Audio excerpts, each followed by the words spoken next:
Too sweet! Hi, welcome to JD Sports. I'm Jared Hood. That's Dwight Garfield. You can find our personal Twitters at the show's Twitter page, which is @_JD Sports. Here. Dwight, it's finals week. We love the NBA Finals. Okay, you and I all year long. Football and basketball are the two probably most popular sports in America, and you and I are pretty much on. We try to stay on top of both, and we watch them both throughout the entire season. I know you love it. I know you. This is it's a special feeling, it's a special moment. I'm also excited because the Stanley Cup's going on. I'll quickly talk about that later, but we'll definitely go through. Before we get to the NBA Finals, we got to talk about how we got to the NBA Finals because at one point it was 3-1. Oklahoma City had the lead a couple times in the fourth quarter with the series on the line. The way the events have turned, Golden State, that was so impressive down the stretch. The thing I want to say, and because everyone, and I don't know how you feel about it, and I honestly, my first thought would be that you're on the side of everybody else. Yes, I don't think they choked. What? How? Let me try. How are you up 3-1? Let me try to put it to you. And you're not anything but a choke. And you tell me you say I put every good spin on all Philadelphia sports, but let me try to put this Hollywood spin on it that I always try to put on everything that I see the other shoe, right? The Golden State Warriors are the most winning team of all time. Now, I don't agree with how they got to the most wins in the regular season because I thought that Grizzlies game, I thought that was a complete foul. I do think he makes at least one or two of those shots, or maybe all of them. Different. And I think that they are tied with the Bulls, not the greatest of all time win-wise in the regular season. I agree with you. But they are on the books. Whether I say that or not, they can sit here and say back, yeah, but look at our number, right? So that facts is that they are, okay? My second thought. Down 3-1 in the series. That's game over. And they come back the whole way? No, that's game over. That's what everybody said. Except what? Steph Curry, Klay Thompson. My thought process. I kept saying it's not over until it's over with those boys because you just can't ever count them out, even when they're down 3-1. But my thought process was the Hollywood twin spin. Twin spin on it is, wow. That is. They've done things now that you just don't do. You know what I mean? We don't see teams do that often. I think the percentage was 9. I think it was what was it? It was 9 and 200 and some. Yeah, they're number 9. They're number 9. They're number 9 out of almost 250 some teams that were down 3-1 in series, and they came back and won. It's just so they're doing things that we don't see. They're doing it in a fashion. Those last 3 games, or the last games that they had to win, they were all impressive ways that they won it. And they won it in different ways, too. They won it with different players, different role players throughout every game stepped up, and different, stars between Klay and Steph stepped up. And even Draymond Green had his moments, hitting big 3 in Game 7. And I know Durant missed a couple shots. I know Westbrook missed a couple shots. But I think with how good this Warriors team is, we had them on a plateau up here. We had the Spurs on a plateau up here. I think what the Oklahoma City Thunder did against those two teams, I wouldn't say that they choked. I would say that they put a really valiant effort in, and they got beat by maybe the best team of all time. Obviously, those comparisons and arguments are different things to have. I'm not saying that they are. I'm just saying that they are in the realm, in the talk, and in the category, at least at this moment, of possibly being one of the greatest teams of all time. And you beat a 70-win team a couple times. You beat the Warriors, who are a 70-plus win team. You took them to 7 games. You beat them a couple times on their home court. I don't necessarily think that you choked. I think that this might be the Golden State Warriors, you know what I mean? Mojo year, whatever you want to call it, destiny. I understand. Players make plays, and it wasn't happening. And they lost 2. Twice in the fourth quarter they were up, and they did not win. Whereas I can see where you're trying to go with that. Yes. When you're up 3-1, no matter what type of logic or spin anybody tries to put on it, whereas I see what you're saying, because, we've been saying all year, especially I've been on that bandwagon, or if you want to call it that, that they're just on a whole different other level.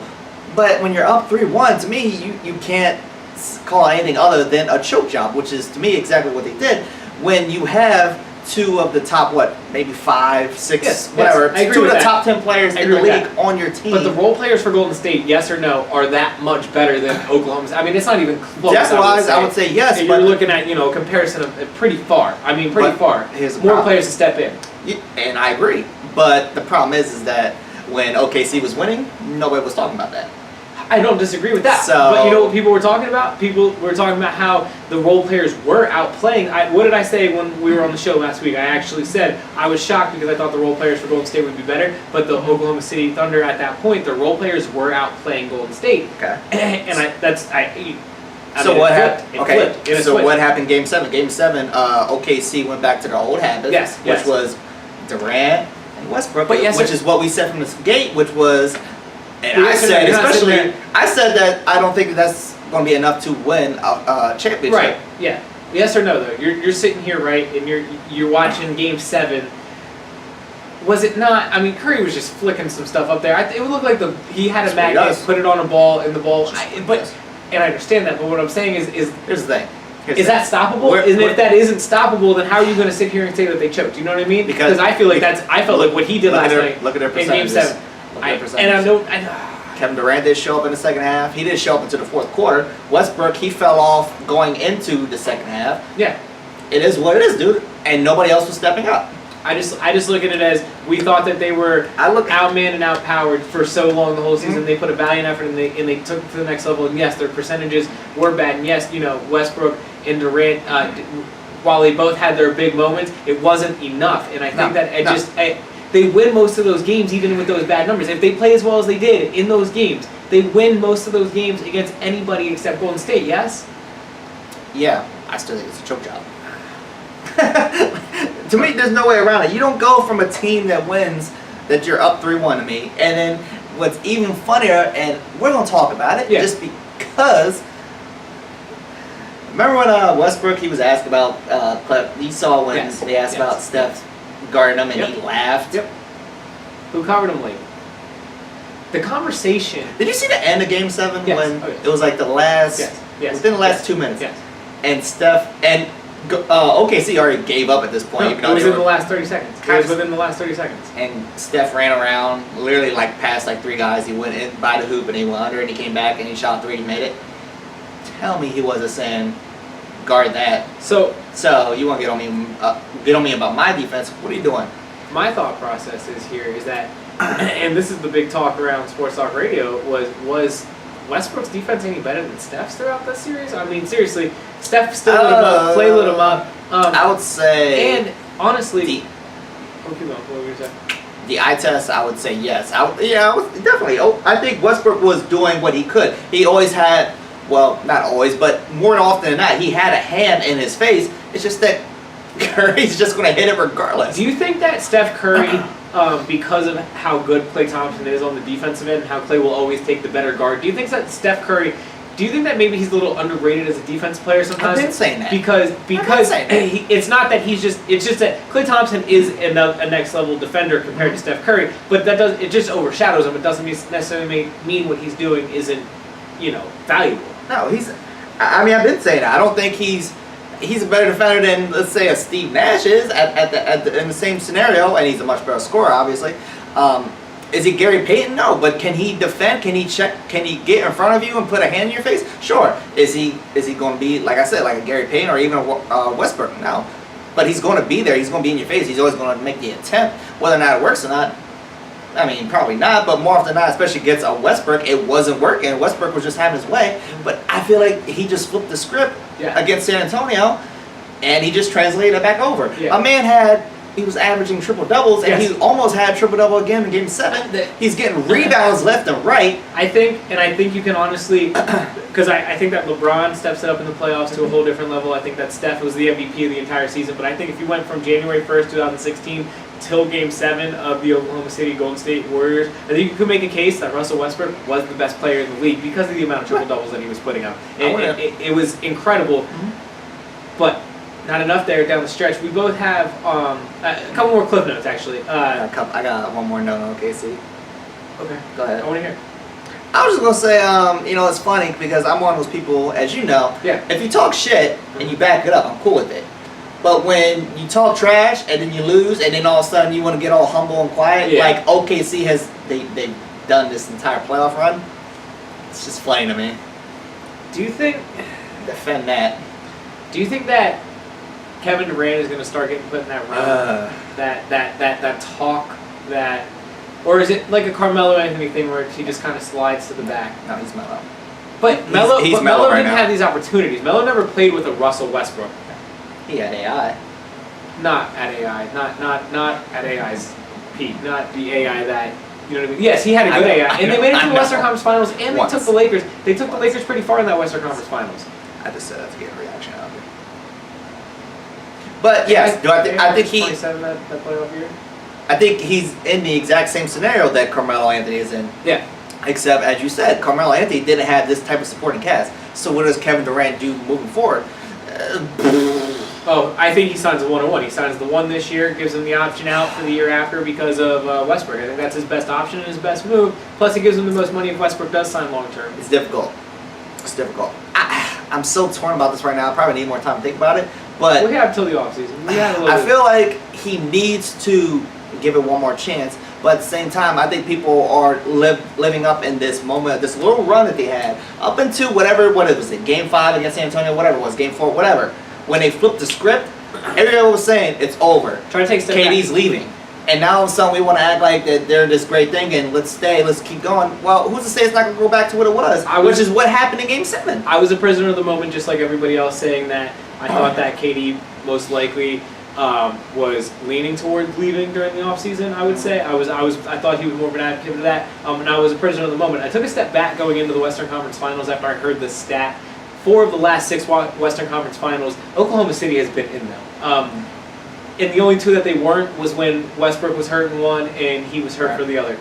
That's impressive. And for him to even think he could step away and leave and go to somewhere that consistent is a dream, even if it is even if it is San Antonio or the Warriors, because at any given moment, as good as those franchises are, and yes, I don't see them going anywhere for a very long time, at the same time, there is no guarantee you're given. And the fact that this formula has gotten you there every time you were healthy with somebody you're actually, they're good friends off the court. Everybody knows that. They are actually pretty good friends. I understand what you're saying. That does mean something. It does mean something. But my thought process What's the definition of insanity? Trying the same thing over and over and not working, but it doesn't mean it's them two that. What if it's not them two that's not working? What if it's underneath? I'm not disagreeing. Everybody's been saying for years that it's Westbrook that's making it not work. Yes, so. but lately people are starting to say that KD's getting a little passive aggressive, that he needs to take the. But last night when he the past 2 weeks they've been saying that. But in Game 7 when he took over, you're saying he choked for doing that and not. He took over to the 4th quarter and it wasn't enough because it was too late. I don't disagree with that, but. My thing is, I keep saying Russ is the alpha male in this situation. Yeah. And but could he be the better player right now? I've been saying that, dude. I told you I thought he was. I would rather have Russell Westbrook. It's blasphemy on the Lakers than Kevin Durant. Would I love to have KD? Sure, but if you're asking me to pick one, I'm gonna be the minority that says Russell because he's got the heart. He's got that thing that Kobe said that he's the only player in the league that resembles him. He's got that mentality of I'm a killer, so to speak. I'm gonna go close it out. Durant, I want the ball. Durant suits more Durant's teams' not like that. system. You know what I mean? Every team runs a system more that you PC. could insert. No. I mean all PC for the league. I'm saying he's very much into. I understand what you're saying. I understand what you're team. saying there, but but he's still fighting the media a little bit. But my thought on Durant is on the court, he could go play on literally any team right now and fit. Mm-hmm. Westbrook would have to be picking and choosing with his teams because he plays a certain style. I think that's the difference between the two. But my thought process here. I think the best thing for Durant in this situation, the 1-on-1. He signs a 1-year deal. If him and Westbrook want to go long term, they will know that together. They will do it together, and then he will be able to make more money after he signs a long extension after the 1-on-1. So, or if he sees that Westbrook's going to leave, then his 1-on-1, he could say, "I'm out too." If he doesn't want to be there, at the very least, I think he's going to test it out. No question about it. He's going to listen to offers. He's going to do the Carmelo thing where he's going to go team to team, and all the networks going to be following him. Fine. At the end of the day, does he come back? I don't know right now. We'll see. I know I wouldn't want to play with somebody that just had 31 turnovers in a playoff series. My thought process, I don't disagree with that, but you know what happened there, okay? That's a record. I understand what you're saying. Westbrook. Was that Steph's defense? So, could it, or it was just him? Some other logic, some other theory, and maybe this is obviously because of Kevin Durant, and maybe this is why teams wouldn't want to sign him. There is a Little B curse going around. What's that? Well, Little B, he's a rapper that Kevin Durant said some bad things about years and years and years ago, I think 3 or 4 years ago, and he tweeted that Kevin Durant will never win a championship again. And he actually every year that Oklahoma City has lost in the playoffs, Little B has predicted that round. He predicted the round that they would win until they get to the round that they're going to lose, and then he will say before the series, "This is the round that they will not win." And he did. And then when they were down 3-1, he tweeted, "The curse is still on. He's not going to win, even though he's up 3-1." And he did not win, up 3-1. And it was actually kind of funny because I was thinking at the end of the game, is that in his head? Like, is that like when you lose Game 7 and you were up 3-1? Is Little B in your head right now? Just like, yeah. Yeah, that was. So, as a team, would you want to sign him because of things like that? I don't know. No, it's they're a joke. not. It's a joke. But owners ain't paying attention to that, but that's funny. It's hilarious. That's worse than a meta joke. It's kind of funny. It's kind of funny. It's very funny. But we'll see what happens with them moving forward. Klay Thompson set a record in this series in a game for most threes in a playoff game. Yeah. Impressive. He thought he should have got 2 more. He started off shooting that bad that night as well. That's one of the best games in the playoffs that I can remember. Game 6 of that series. Unbelievable. Steph in the clutch was phenomenal all series long. Draymond Green hit a big 3 late in Game 7. Iguodala stepped up. As a team, they just get it done. It was incredible to watch what they did in those last 3 games. And I know that you said you feel like they choked. We both just, as I said, I just feel like it was a valiant effort from Oklahoma City. Better team on the other end. Showed up in those games when they needed to. Moving on, though. They're playing a team that's fairly rolling right now. We have a legit West Coast to East Coast finals this year. Yeah. Because we didn't have one last year? Yeah, we did.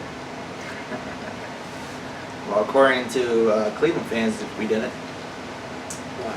Because everybody was hurt, so that was the difference maker. I do agree that LeBron carried them. He had to carry them 100 times more than he did last year, and he got them. No question. Not close, but a lot closer than I think you would expect. I think with these two healthier, we're going to see a fantastic series. The only thought I have, though, like right off the top of the head, just when I was brainstorming on between these two teams, the regular season, Golden State blew them out in Cleveland. Destroyed them. They still smell the champagne. Yeah. They're going to smell it game whatever it is, 3? 3 and 4. They're going to smell it. I guess, right? I don't know. They switched it I think up. it's 3 in a row, or is it back? Well, I forget. It's not 3 in a row anymore. They switched That's it. right. It's like 2 and 2 and then 1, 1, 1. Yeah, that's how it goes in all the other series. Whatever. I think that's a better format. Right. I love it too. But regardless, I think they're still going to smell it in there. Well, we'll see. But as far as Cleveland's concerned, I mean, first of all, shout out to the Raptors, in all fairness. Yeah. I'm glad you said that, actually. I was gonna kind of. That's how much we kind of. I was gonna hit you with it, but I was like, you know what? We're so far removed from that. Nobody's even thinking about them. Shout out to them. I mean, yeah. They took it to Game 6. Yeah. LeBron, did you see? I don't know how at this point. Game 5 or Game 4, I think, when the series got tied at 2. LeBron was walking off the court and he was just looking over across at the other locker room, and it was just like you knew whatever was about to come next was just. And he was bang bang. Do what he had to do. It was ugly. He had an impressive series, though, against them, number-wise, across the board. If he has that kind of series, I mean, if he takes it to that level and you can get the production that you got from all these other guys throughout this entire playoff series, season, but he's now starting to put that time to work in, you know what I mean? Early in the playoffs, he was I think, over a game and a half less overall minute-wise going into that Toronto series than he had going into the Eastern Conference Finals the year before. And that's impressive. That is a big difference on your body and feel. I still don't feel like he was tested. Nobody thought he was tested. And even going to a Game 6. I don't necessarily disagree with that. I don't disagree with that. Because how does that work? You go into a Game 6 and we still don't feel like they were tested. I know that the East isn't all that great, right? But are they, like... They're just that much better. The East, yes. But I do think that Cleveland is on the level of San Antonio, Golden State, and Oklahoma City. And I think that they're just playing in a realm of teams that aren't able to do that. So, I mean, it's not like... And they looked disinterested in those 2 games that they lost in Toronto, I would say. Until the end, and then LeBron kind of wore himself out in the one game. But... Dude, this is exactly why I was so mad about the playoff format not changing. Yeah, I like kind of have 2 different conferences, but then you look at the Western Conference in the playoffs for like ever seemingly, and then you look at the Eastern Conference. I think we should see them 1 to 16. 1 to 16 would be so fun. That's what it needs to be. Then it's more competitive. Then early matchups actually matter. Second round matchups matter. It's not just the West Coast, the East Coast. Most of the time I was just like, I don't really need to see this game. I don't disagree. Like, I wanted to, like, put myself in it. I mean, the only one that I really felt that way about was Miami and Indianapolis. But outside of that, I was just like, I don't need to see any of these matchups Miami, because we know what the outcome's going to be. Miami, Toronto, and Cleveland were all good stories in the playoffs. The Pistons, even though they got swept, were fun to watch for their 4 games. But you were scrounging for stuff. Charlotte was kind of cool for a minute. It was just, you know what I mean? But you were just looking for something because on the other side of it, the outcome, it was so fun to watch all the Western Conference games. So you were just watching, getting your way through it. It's playoff basketball. You're not going to be against it. But that's the thing. I know we're not even talking about the finals yet, but what's a shame is that when I was watching, even before Game 7 started, I was thinking, because nobody has brought it up yet, and I still haven't heard it, but I'm going to say it now. Nobody's talking about the fact that Cleveland's been pretty much rested. They haven't been in this type of situation. Golden State just had a hell of... They had practically an NBA Finals series with OKC. Tell me how you feel about... Is that going to hurt Oklahoma? Or is that going to hurt Golden State? Or is that going to help Golden State that they're coming fresh off this, they're going to be energized, they're going to be still feeling it? Or is the Cavaliers going to be rested, or are they going to be rusty? I mean, do you think... Who advantages here? To me, logic says that... Cleveland. Golden State's going to be a little slow. I don't think the series is going to start until Game 2. I think it's potential because we've seen it happen in the past, and it could very well happen in Game 1. Granted, it's in Golden State, so it might be a different scenario. Most people would say that Game 1, if Cleveland wins, I'm not going to be shocked. But I would still say... We had an overtime game in Game 1 last year. You're right. I don't think... got hurt in overtime. I don't think it's going to be a situation where they're too tired, but I also won't be surprised, if that makes sense. I don't disagree with what you're saying. They just had war with OKC. I mean, do you want to sit here and just flat out throw our picks out now? We can do that. Okay, so we can kind of dive into this series. My head and my heart go in 2 different directions. I'm a huge LeBron fan. My head says that I wonder. The way that Golden State is playing, it's unbelievable. I think the difference is going to be depth-wise. I don't think that... it pains me to say this. I think that Golden State is going to be able to pull this series off. I think the way that they won. You're gonna regret that. I'm not happy about this. I'm not. And I'm rooting. Break your soul. I am. Before I even go into it, I'm follow LeBron right now. I am rooting for LeBron James, like crazy. Okay, like it's like to do this. I'm so and I just had the conversation. It goes so deep into him as a career, and I understand that. But just in general, I'm rooting for LeBron James in conversations that we will get into after the finals. Win, lose, or draw. But the way Golden State played this season out, the way they just won that series, I talked about how it's kind of the Hollywood movie. The way Steph Curry played in Game 6 late, in Game 7 late, I'm not saying that LeBron can't go down on the other end of the floor and continue to do the same things. I just think that when you're talking between quarter 1 and quarter 4, the inside, the other players, it's just the difference is going to be depth. And Golden State is able to throw a bunch of different players at LeBron. They're able to throw a bunch of different players on the floor at all times. And Cleveland is so strong. I mean, they only play about 8 players, I think, or 6 players. 7 players sometimes. It's not. Right. You're not going to be able to do that and beat Golden State. You're going to need valuable minutes from other players. I know Verjao only played 3 minutes in Game 7, but they talk about how it was a big 3 minutes for Verjao. He wins a ring either way, by the way, Verjao. It's Verjao wins a ring no matter who wins this series. So, I mean... He's the winner here. Yeah, but, again, rooting for LeBron James. My head it's just too... I think Golden State's too deep, too much. And 2, we're starting to learn in analytics, is not as much as 3s at the rate that Golden State makes their 3s. One last thing. I know we're off the series already. I know you're not an analytics guy, so I'm gonna throw something in analytics face for you. Are you ready? This will make me so happy. When the Oklahoma City was up 3-1, I was prepared to come on here and say that we finally I was right and you were wrong. A full kryptonite. On analytics. I would still say that. Fear. Steph Curry looked scared of Russell Westbrook for those games that they lost. I mean, other than that third quarter where Steph Curry went off for 15 points. It's kind of strong. Did he not? It's kind of strong. That's why Westbrook made the comments. That's why Westbrook made those comments. But no. I didn't think that he was going to stay scared of him, if you understood. I didn't think that he was going to be able to pop off the way he did. I wasn't sure if they were going to come back and win. I knew he had that in him. I knew it was going to take everything he had to pull that out of him, and he did. He looked tentative. He was in Game 7 when they were walking to the huddle. He was jawing back at Westbrook. Those first couple games, he was walking away when Westbrook was jawing at him. He was legitimately not trying to get in any kind of altercation, any kind of verbal altercation, physical, nothing with Westbrook. I'm not saying scared but scared. Do you know what I mean? And there was fear coming from the other side, and it was overtaking analytics, and you can't account for that with numbers, but. Analytics still won out, unfortunately for you. Doesn't mean you can't get them next time. As far as analytics are concerned, I still think they're a joke. And one, they can't count for field. Two, they can't count for talent. Moving on. As far as my pick is concerned, yes, that's what I really hear. That's really what I hear. That's all I want to hear about him. I know who you're picking, actually. You didn't even tell me, but I just did. Oh, of course. In 6, I will say Golden State.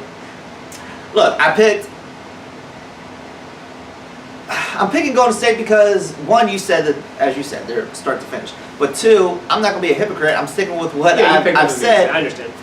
For months now. When we were talking about the NFL consistently every week, I was saying, to me, this is Golden State. Yeah. It's and the way Steph Curry's he's time. on a different level playing than he ever was before. Right. And he's playing even better than, well, statistically wise. So, and I mean, right now, Klay Thompson, the way he's playing, he could win the Finals MVP if they win. The way that he's showed up the past couple games, it's not going to surprise me. I feel like Cleveland, are they a legitimate threat or are they a legitimate matchup? Yes, absolutely. Do I think they're going to be enough? No. And part of that is I don't think that they're going to be able to shoot like they have been. I agree with that. I'm tired of seeing this. We brought up before. Is it the Steph Curry thing where everybody wants to shoot threes? Yes.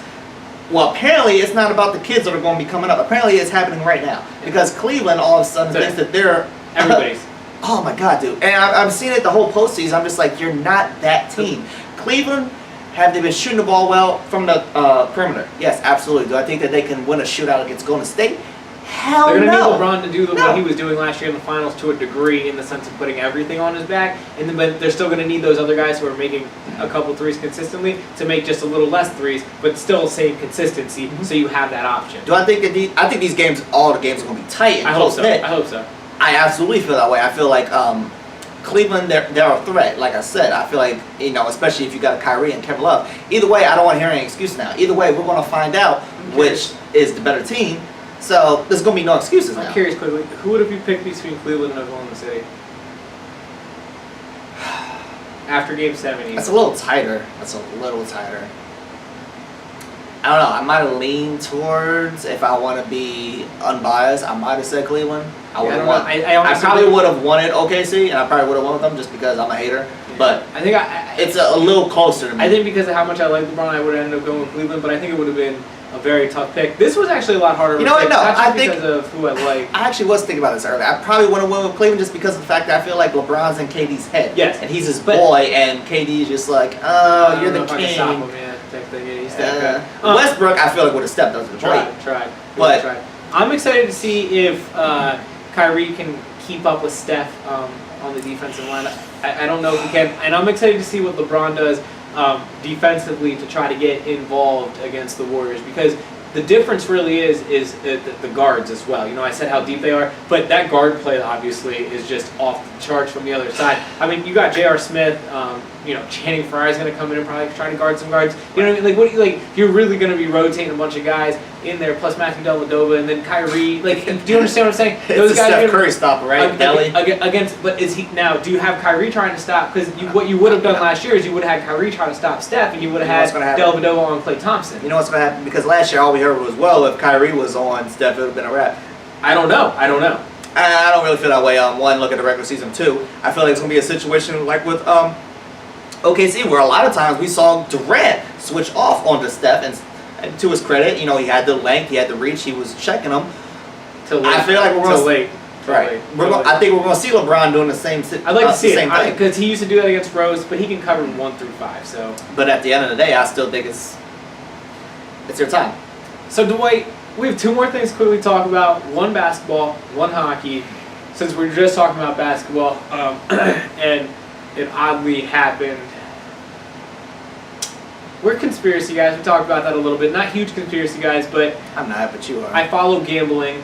This is kind of funny. I follow gambling, and gambling. There's a lot of things that you could definitely point to things sometimes being fixed.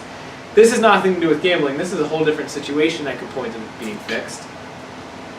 We're talking about Mutombo? Well, that's because it's predetermined before the lottery even comes out. We had that conversation. We're not going to go back into that. We had a good long conversation about that. This is why we're not having a job. This is as good. This is as good. What's that? The NBA wanted to pre-sell some tickets for Game 1 of the NBA Finals. Cool. Yeah, not bad, yeah. They didn't know where it was going to be.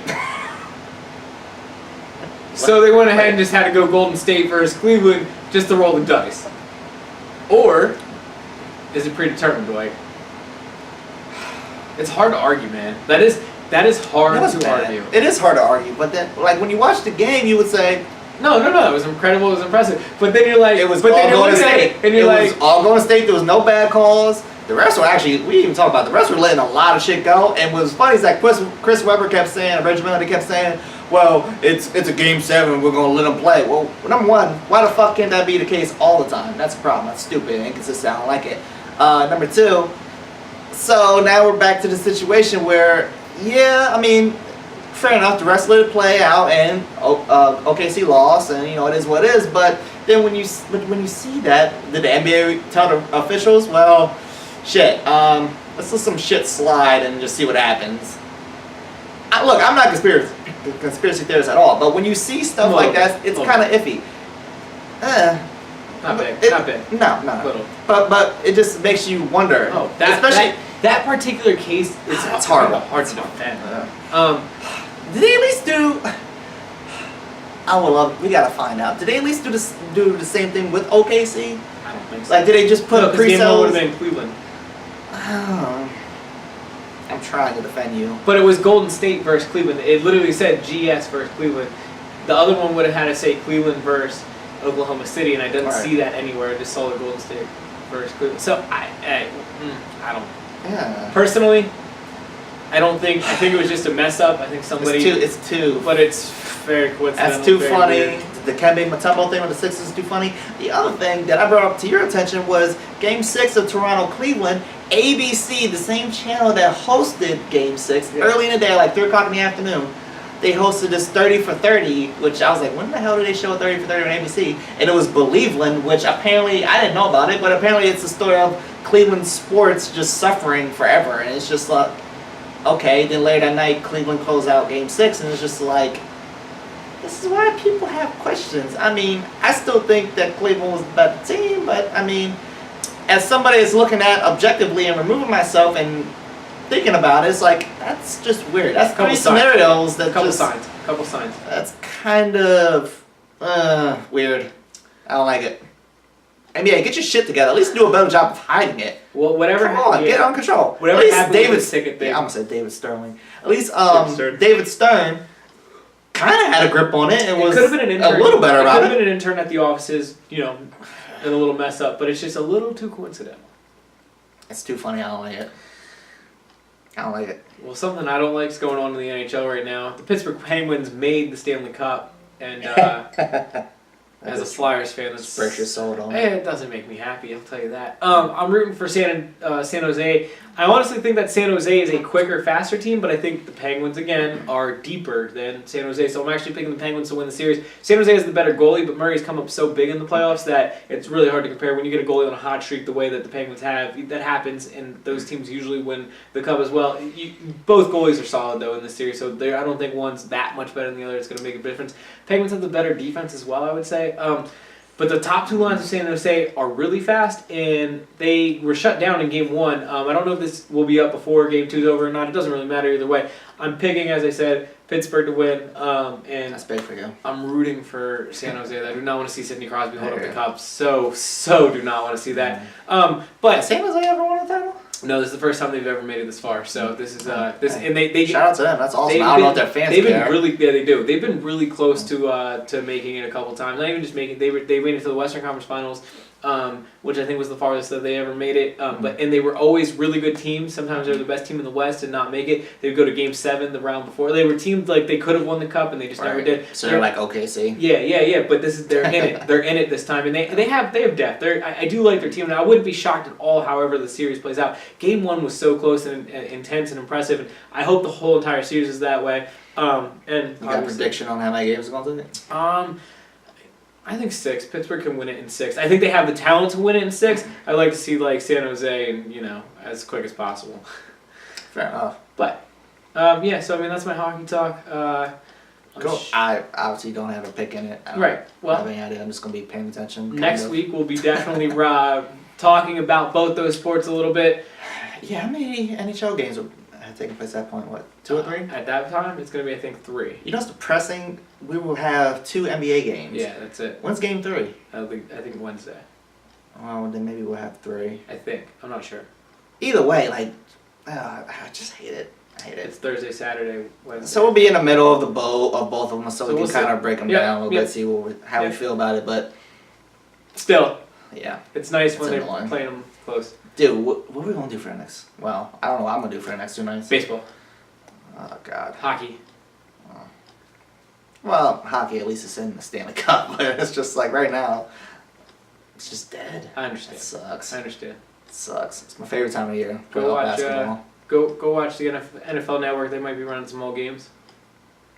I can watch OKC. You can watch OKC. 30 for 30s are start. That OJ one's gonna start here soon. So I do want to see that. I There's a can't couple wait. 30 for It's 30s I want to gonna be see. like I want a to see that one. I want to see the they're making a Ric Flair one. I haven't heard anything about it It's since. interesting. They're making an XFL one. That's cool. I I'm really excited want to for see that. Yeah, Jonathan Coachman said that he was interviewed for it, and he was just like, yeah, it was actually a lot of fun. I It's was gonna like, be awesome. I really need to see that, but it's coming to be that time, July, Mm-hmm. June, July. I like Just baseball dead. during that time. You know, It's dead we're now. talking about OTAs, training camp. We're gonna have a couple. I think I've come up with a couple. I'm trying to come up with a couple ideas of things we can do. Talk about football-wise rankings and like fun little games, I guess you could say. To Just try a filler. Yeah, exactly. So Maybe take a break in there. yeah, we're gonna make it happen.